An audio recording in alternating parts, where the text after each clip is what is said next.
Eu sou saudosista e se existe um carro que me traz ótimas lembranças é este aqui. O Toyota Corolla ano 93, no começo das importações no Brasil.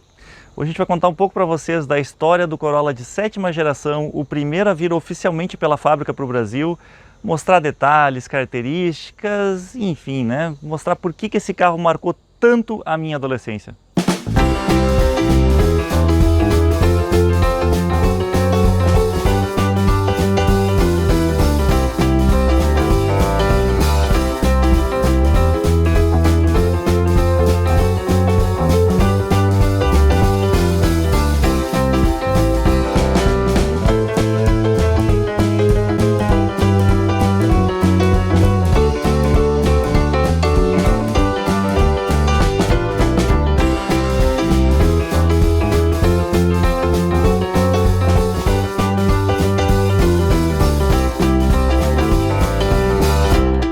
Como todo carro antigo tem uma história e ela merece ser contada, vamos começar apresentando o dono do carro. Rodrigo, prazer te conhecer, obrigado pela oportunidade, cara.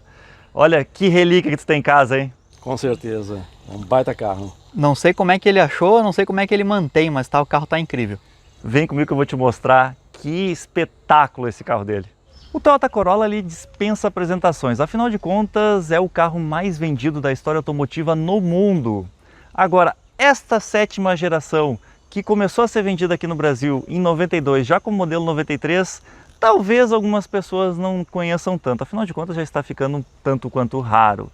Esse aqui é um LE, a versão mais luxuosa, exatamente o primeiro ano que a Toyota começou a trazer para o Brasil, que foi logo após a abertura das importações no governo Collor. Até existe alguns das gerações anteriores, lá perto da minha casa tem um de 6ª geração, acho que é ano 90 mais ou menos, mas esses vieram por outras vias, seja porque vieram por uso diplomático ou porque as pessoas puderam comprar para necessidades especiais. Afinal de contas, era só assim que se trazia carro de 1976 até 1990 para o Brasil, senão era fabricado por aqui. Mas a história do Corolla é muito mais antiga, ela começa na década de 60 como um carro popular. Aqui no Brasil, obviamente, ele chegou como sendo um carro mais de luxo, um pouco mais acessível. Não dá para dizer luxo, né? Porque as BMW, os Mercedes, esses sim eram os carros de luxo da época. Mesmo assim, eram poucas pessoas que tinham condições financeiras de comprar um carro desses. Apesar de que a classe média alta na época conseguiu comprar bastante. E é aqui que a história da minha família se mistura um pouco com este carro. Afinal de contas, a minha mãe foi no shopping, encontrou este carro à venda. Não exatamente esse aqui, era um DX ano 95, e isso aconteceu em 94. E ela gostou tanto que ela deu uma entrada na época, esperando o carro para 6 meses depois, né? Já naquela época já não tinha problema de entrega de veículos. Pois bem, a parte mais engraçada é que a minha mãe deu a entrada e disse para meu pai, te vira, paga o resto. Só que meu pai não tinha como pagar. Enfim, foi uma confusão do cão, meu tio ajudou e tal, mas foi simplesmente o melhor carro que a minha família já teve. Até hoje eu guardo recordações maravilhosas sobre ele. O DX ele era um pouco mais simples, ele não tinha essa continuação da sinaleira na tampa do porta-malas, ele também não vinha com rodas de liga leve como esse daqui. As rodas sempre foram de aro 14, mas uma curiosidade importantíssima. Esse carro ele era equipado com suspensão do tipo MacPherson na dianteira e na traseira, ou seja, era independente nas 4. Algo que eu não lembrava até o Rodrigo nos mostrar o catálogo. Porém, apesar da suspensão ser mais tecnológica, o freio traseiro ainda era do tipo tambor. Mas não significa que esse carro era inseguro, bem pelo contrário. A Toyota já destacava no catálogo de 93 que ele tinha reforços estruturais aqui na lateral, e ele vinha com airbag de série para o motorista, tanto na versão LE quanto DX, e também tinha ABS nessa versão aqui, algo realmente surpreendente para 1993. Outro detalhe importante, as pessoas sempre confundem, é a questão dos faróis. O questionamento que eu mesmo fiz na época é, por que ele tinha essas coisinhas aqui saltadas para fora? Será que era uma dificuldade na hora de injetar? Afinal de contas, o material dele era um policarbonato, ele não era um farol de vidro, como era muito comum nos carros aqui no Brasil. Meus amigos, esse carro ele era fabricado no Japão e era vendido no mundo inteiro, principalmente nos Estados Unidos. Eu estive lá em 95 e o que tu mais via era esse aqui e o Dodge Neon, que aqui veio como Chrysler. Isso aqui fazia parte da legislação americana. Na época era exigido em alguns estados que se colocasse um aparelho aqui para fazer o nivelamento do farol. E esses 3 pontos eram exatamente os guias para encaixar aquela pecinha aqui. Depois isso caiu por terra, então nunca mais se viu à venda em nenhum carro. Esse carro não tinha farol de neblina, não tinha nada de diferente aqui na frente, sensor de estacionamento nem nada, porém um grande diferencial dele é que os faróis eram separados. Então a luz alta e a luz baixa, eles tinham refletores independentes. Aqui na lateral, aquela curiosidade da antena que eu já mostrei para vocês na geração 8, ela vinha por dentro da coluna, saía aqui para fora e que também era considerado um diferencial legal. Hoje em dia se tornou uma coisa um tanto quanto ultrapassada, né? A chave dele era do tipo bem simples, não era nem canivete, muito parecida com aquela que o Etios utilizou na sua versão de entrada até o final da sua produção. E aqui tem uma curiosidade interessante. Eu já falei isso várias vezes também. O Corolla utilizou nas outras gerações, o Etios utilizou esse mesmo layout, esse mesmo sistema de abrir a tampa do tanque e a tampa do porta-malas. Porém, aqui na 7ª geração ele ainda tinha esse acabamento plástico aqui que dava um detalhe todo especial. Isso era realmente um grande diferencial para ele. Agora, já que eu resolvi abrir ali para mostrar, vamos falar do porta-malas. Meus amigos, esse é um sedã compacto de pouco mais de 4,36 m de comprimento, um entre-eixos pequeno de 2 metros e pouco menos de 2,5 metros, e o porta-malas ele até é bem comprido, porém ele é baixinho. Com isso a litragem oficial, segundo a Toyota, é de 321 litros. É um porta-malas pequeno para os padrões de hoje, mas eu posso dizer para vocês que quando a gente ia viajar para a praia, a gente levava tudo e mais um pouco aqui atrás. Era espaço mais do que suficiente. Mas ele também tem algumas curiosidades. Por exemplo, o step não era temporário, graças a Deus, apesar de que na época já existia o step temporário no seu principal concorrente, o Chrysler Neon. E o que eu achava mais curioso, eu demorei para entender isso aqui na época. O que era esse ferrinho preso aqui no Eucatex que separa o step do resto do porta-malas? Isto era o ferro que tu usava para acionar o macaco que ficava do lado. Bom, dá para ver que a Toyota fazia carros bem construídos, né? E era justamente isso que tu encontrava nesta versão do Corolla. Um carro realmente diferenciado. E por ter sido construído pensando no mercado norte-americano, esse carro era bem mais baixo do que os que eram vendidos aqui no Brasil, né? Afinal de contas, lá nos Estados Unidos as ruas e estradas são muito melhores. Um problema que meu pai tinha e que o Rodrigo falou que o antigo dono desse carro aqui também teve, era com relação à ponteira de escapamento.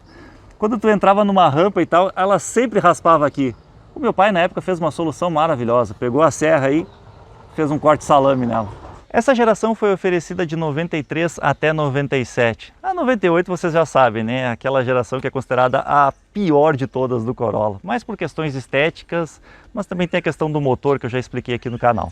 Pois bem, se eu não me engano foi em 96 ou 97 ele recebeu um facelift, onde a sinaleira traseira ficou diferente, ela era com o pisca branquinho, essa continuação dela também mudou um pouco o design e mudou lá na frente a grade também que fica entre os faróis. Agora, vamos dar uma olhada no que tem embaixo do capô, que eu acho que isso é bem interessante. Lembra que eu falei que esse carro aqui era bem construído?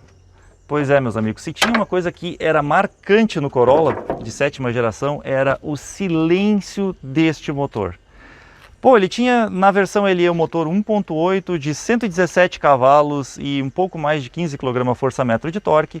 Podia vir equipado com o câmbio manual de 5 marchas ou este daqui, que é o automático de 4. Inclusive aqui vai uma curiosidade, é a primeira geração que utiliza esse câmbio. Na verdade, a Toyota na época chamava ainda de 3 marchas mais uma, o overdrive, né? Mas basicamente é o tataravô do câmbio que equipou o Etios. Esse é um motor extremamente confiável, ainda utilizava correia dentada, então tem que ficar atento a isso, ele precisa de manutenção regular, mas é um motor que dificilmente estraga. A versão DX vinha equipada com motor 1.6 de 105 cavalos, era um pouquinho mais fraco, mas ainda assim não decepcionava, afinal de contas a DX, por ser um pouco menos equipada, também era mais leve. E aquela versão de 98, que eu digo que é a pior de todas do Corolla, voltou a usar um motor 1.6 mais fraco do que esse aqui. Pois é, a Toyota errou mesmo naquele ano, tanto que ele começou a ser fabricado em 98, já com o modelo 99 no Brasil, e aí ela mudou o motor de novo, e a gente já contou essa história, vou deixar o link aqui na descrição também. A gente já gravou essa 8ª geração do Corolla. Agora você deve estar pensando, mas o que tinha de tão especial no motor desse carro? Meus amigos, o que vendia no Brasil no início dos anos 90? A Auto Latina era responsável por 55% da produção dos carros aqui, ou seja, o carro de luxo era Santana e Versalhes. Tinha também os pouco mais esportivos, tipo Apollo. Nenhum deles tinha cabeçote 16 válvulas. Falar em injeção eletrônica era algo que estava recém começando, afinal de contas, muitos carros ainda eram carburados naquela época. E ignição eletrônica já era comum, sim, mas utilizava distribuidor mais ou menos como esse daqui. E a grande vantagem é que esse carro ele tinha muita força em baixa rotação. Lembra do Tempra 16 válvulas? Quando ele surgiu no mercado brasileiro, todo mundo dizia: ah, motor 16 válvulas não presta porque não tem força. Esse daqui tem o pico de torque dele a partir de 2.800 RPM. Ou seja, os japoneses sempre souberam fazer um motor bom. Bastava querer desenvolver, né? Coisa que as outras montadoras parece que demoraram um pouquinho para entrar nesta filosofia. Agora, se está pensando em comprar um carro desses, obviamente tu vai ter muita dificuldade de encontrar um em tão bom estado assim. Mesmo assim, se for comprar um Corolla de 7ª geração ou qualquer outro carro usado, consulte a placa dele na empresa, olho no carro antes de fechar negócio. Tem um acesso completo a um histórico de leilões, sinistros, pendências judiciais, financeiras e mais uma série de informações que são fundamentais para te não colocar o teu dinheiro em risco. E o mais legal de tudo, utilize o nosso cupom Opinião Sincera e tu vai ter 15% de desconto no serviço que eles oferecem. Tudo se torna muito interessante e, claro, barato, né? Mas, meus amigos, vamos aqui ver o que o interior nos reserva. Afinal de contas, este carro era maravilhoso. E aí, Gustavo, o que tu achou do interior desse carro? Cara, que coisa incrível esse carro. Além de o interior ser muito bonito para a época, ainda o carro é muito novo, é tudo perfeito. Não, esse do Rodrigo, que na verdade é da Carla, vamos Da Carla, convenhamos, é da vamos Carla, da dar o esposa dele. mérito à pessoa certa.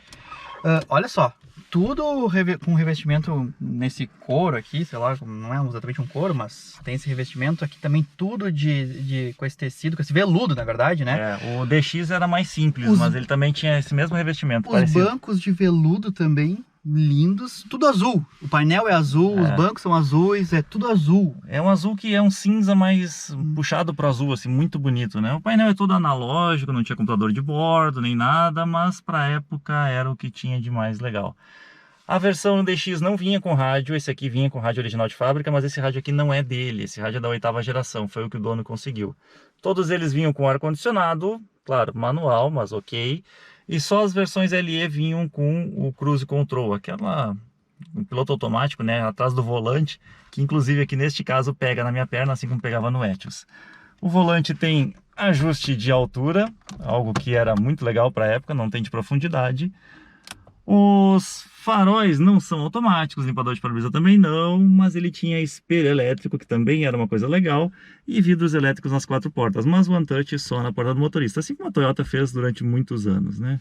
Também tinha a trava elétrica das portas. Tinha o reloginho da Toyota, clássico, vou né? ligar aqui só pra gente ver. Clássico, Ali, reloginho ali, que reloginho. perdurou durante muitos anos, até a 10ª geração. O câmbio automático, ele tem aquela curiosidade do overdrive que eu falei lá fora, então é este botãozinho aqui, está escrito overdrive aqui, inclusive, ó. Tu apertava aqui, se tu deixasse, acho que nessa posição não entrava a 4ª marcha, e aqui entra a 4ª marcha mais longa. Olha só, tem lugar para tem porta-copos no painel. Esse era um grande diferencial dele, isso é bem estilo americano, americano é que ama esse tipo de coisa, né? Muito bacana. Ele vinha com isqueiro, aqui está um carregador USB, e obviamente o cinzeiro, afinal de contas naquela época era permitido fumar dentro do carro. E é legal que o dono tinha aqui um rádio CD e tal, ele foi atrás para colocar o toca-fitas, tipo, Não, para deixar tudo perfeito. O Rodrigo e a Carla estão de parabéns demais nesse carro. Olha o que é o carro aqui em cima, olha só, tudo bonito, tudo direitinho, olha só. Cara, quase 30 anos de idade o carro tá muito melhor inteiro, que eu, inacreditável, isso é verdade tá também. mais inteiro que eu. Olha, o carro é incrível, e pra época também, né, olha só, ABS, airbag e piloto automático em 93. É inacreditável, né? Vamos dar uma olhada no espaço externo lá atrás, que eu quero mostrar um detalhe que eu não curtia tanto assim. Ele é pequeno. Curiosidade importante, tá vendo esse barulhinho? Tu esquecia a chave no lugar ali na ignição e ele te avisava. Deixa eu fechar aqui a porta. Pronto. E aí? Como é que está aí? Eu tô bem. Ah, eu não posso dizer o mesmo. Eu com 1,81 m, banco regulado para mim, obviamente eu tenho que ficar com os joelhos virados para fora, afinal de contas não tem espaço para as minhas pernas aqui atrás. Mas o entre-eixos dele é tão pequeno que realmente não era de esperar nada diferente. O que me incomoda nesse carro não é isso, é o seguinte: essas laterais, elas são bem inclinadas, ó. Não sei se dá para ver na câmera aqui. Aí quando tu bota 3 pessoas aqui atrás, as pessoas que vão do lado vão assim tortas, tá? De ladinho. O que acontece? Numa viagem longa, tu cansa pra caramba. Mesmo assim, pra época, isso aqui era um luxo espetacular. Não, olha as portas aqui atrás, também com vidro elétrico, também com o mesmo acabamento. Ó, tem o PQP aqui também. Tem a luz aqui no centro. Cara, o carro é muito incrível. O que é esse banco, cara? Olha. Demais, né? Muito, demais. Muito legal, a cor, tudo. Eu tô gostando muito mesmo. E tá suando também bastante. Tá muito quente. Vamos andar? Vamos andar. Bom, meus amigos, para vocês talvez não seja tão importante, mas para mim isso aqui é uma volta ao tempo. Eu tô rejuvenescendo mais ou menos uns 30 anos. Realmente o Corolla foi um carro de muita importância na minha vida, na vida dos meus pais também. Afinal de contas, até hoje ele deixou saudade. E poder andar neste exemplar tão bem conservado assim é realmente espetacular. Primeira coisa que eu me lembro aqui muito bem, como esse carro era baixo, é ou não é? É Nossa, ele é sentadão no chão, assim, eu adorava isso, né? Claro, imagina, guri novo, não vai gostar de carro baixo. Outra coisa que era muito legal era o desempenho do motor. Claro, esse aqui é um automático, é bem diferente do que meus pais tinham. Mas ainda assim, tipo, nós temos uma ladeira aqui e ele sobe bem. Eu não vou deixar girar muito, afinal de contas, carro mais antigo a gente não exagera, né? Não vamos forçar muito, mas o desempenho dele é bem legal. Não, e outra, né?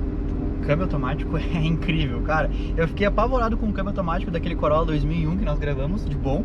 E esse aqui é um Corolla 93. E o câmbio é muito bom. Ah, o câmbio tá novinho, o Rodrigo fez toda a manutenção no câmbio, sim, mas ainda é um câmbio de 93, né? Poderia ter trocas lentas, diferentes, ruins. Não, o câmbio é muito bom. Não, é espetacular, tu não sente as trocas de marcha, parece um câmbio novo.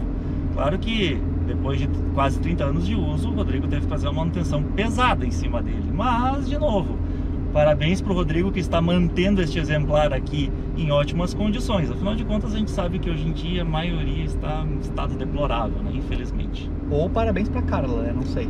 Não sei exatamente qual dos dois que cuida. O Rodrigo aqui nos apresentou o carro, então ele está levando os méritos por enquanto. Eu sou o procurador dela. O procurador, tá bom. É bom.